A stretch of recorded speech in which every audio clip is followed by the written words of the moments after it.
This video is to address a question brought up on the Siemens NX CAD forum about having secondary or reference geometry in drawing views, but making it so that that secondary assembly doesn't flag the views for updates when it's changed. So use case for this, if you're creating a drawing of assembly and you're showing it in the context of another assembly, reference assembly, and that reference assembly is changing, you wouldn't want your drawing views to be flagged for an update every time you open the drawing because someone else is working on that secondary assembly or context assembly. So there's no direct way of doing this with a setting or anything that I'm aware of, but it can be done with frozen wavelengths and render sets. So that's what this video demonstrates. So for the example, we'll use this connecting rod assembly as our primary assembly, and then the crankshaft assembly, which is shown in magenta and phantom here, is our context assembly or secondary geometry.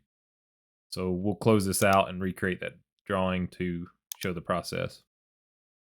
So we have our connecting rod assembly and we'll create a drawing of it.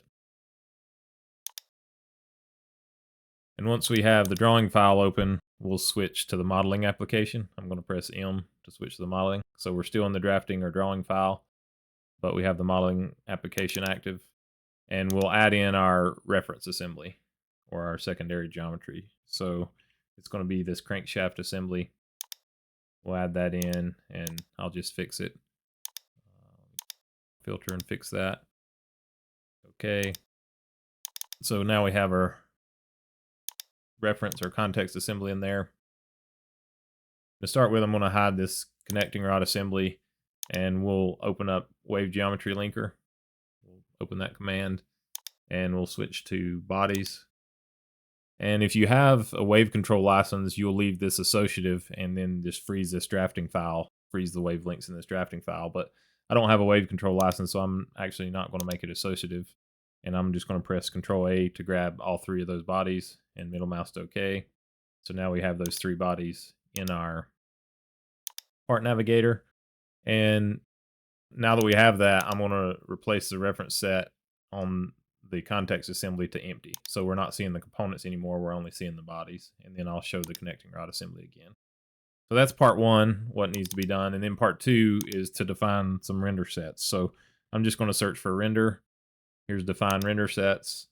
The first one we're going to create is going to have all the components and bodies. So I'm just going to call it all, say create, and I'm going to hide the connecting rod assembly and say select solids and do Control A again. We get all three of those bodies. Select OK. Now we'll show the connecting rod assembly again, and I'm going to select all components.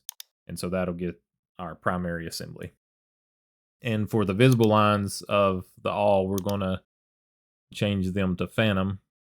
So this is going to be how our secondary geometry shows up. And then I'm going to do magenta for the color. We could just leave the color what it is, but I'm going to do magenta just to make it stand out. And then I'll press apply. And then we'll create a second render set for the primary components. So these will be the components that you want to be primary in your drawing. So I'm going to create that. And then I'm going to deselect all solids. And for this, it's just going to be all components. So when I select all components, it'll get that assembly that we're making the drawing of. And then for the line style, we're going to go original. And for the color, I'm going to hold Control, click magenta to deselect it. And that'll leave us with the original colors. And then I'm going to say OK. So now that we have our render sets defined, we could define them in the drafting application as well, but sometimes it's easier in the modeling application. I'm going to switch back to drafting and we'll create our views. Before I create the views, I'm going to change the scale just to make it fit better. And then I'm going to create a base view. And it's important here, because we're in the drafting file and we created the render sets in the drafting file, and that's the only place they will really work, we have to create the view from the drafting file. So see here, I have a setting that automatically selects the drafting file to create the view from, but out of the box, it'll be grabbing the master model. So if it's trying to create the view from the master model, you'll need to come in here and select the drafting file, which depending on your naming convention, it's usually just below your master model. So in this case, mine's already selected, so I'm just going to choose the view orientation. I'm going to say trimetric, and then we'll close the projection, and then I'll create one more base view, and we'll just do a front view here.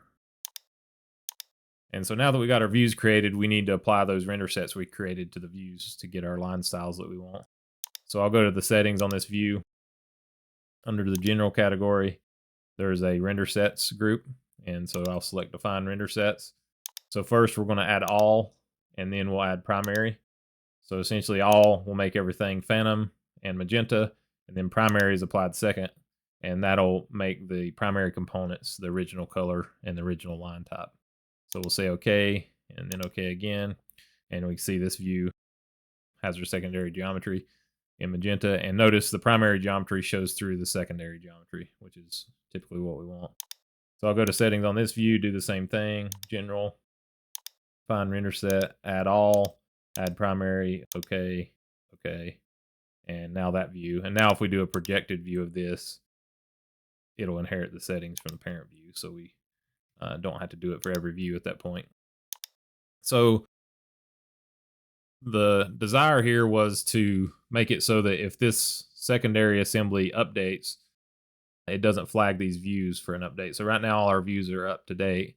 So let's go in and make a change to our crankshaft assembly here. I'm just going to edit the balancer, and we'll change the diameter on this to 6, and then we'll finish our sketch, and then we'll go back to our drawing. So now in our drawing, notice none of the views are flagged for update, which is what we want. And that's because the views are showing these linked bodies, not the actual assembly components. Now, if we do add components to our primary assembly, so we'll just add a piston ring set. This piston ring pack here, I'll just fix that while we're at it. Add that in, and then if we go back to our drawing, now these views are flagged for an update because we have made a change to the primary assembly, which is what we would want. So if I update the views, notice the piston rings come in. And now if, let's say we're finalizing our drawing, or the secondary assembly has been finalized and we want to update it to the latest and greatest, we can just switch back to our modeling application within the drafting file. And in this case, if you had the wave control license, you would just unfreeze this file and then freeze it back. But because I don't, what I'll have to do is go back and relink this balancer wavelength. So I'm going to switch this crankshaft assembly back to the model reference set. I'm going to edit the feature that is for the balancer. I'm going to select the balancer again. Okay. And then I'm going to edit it one more time and uncheck associative. Okay and okay. And so now I'll replace the reference set of the assembly back to empty because we don't want to see the components. We only want to see the bodies. And we'll switch back to our drafting application. And notice we're flagged for an update, which makes sense because we've changed those bodies, or we changed a body. And so I select update, and now we have the latest and greatest secondary or context assembly components or bodies in our drawing. And they won't update, or it won't flag the drawing for an update unless we tell it to. So that's one way of having secondary geometry in a drawing, but preventing it from flagging your drawing views from update if someone else is working on that secondary assembly.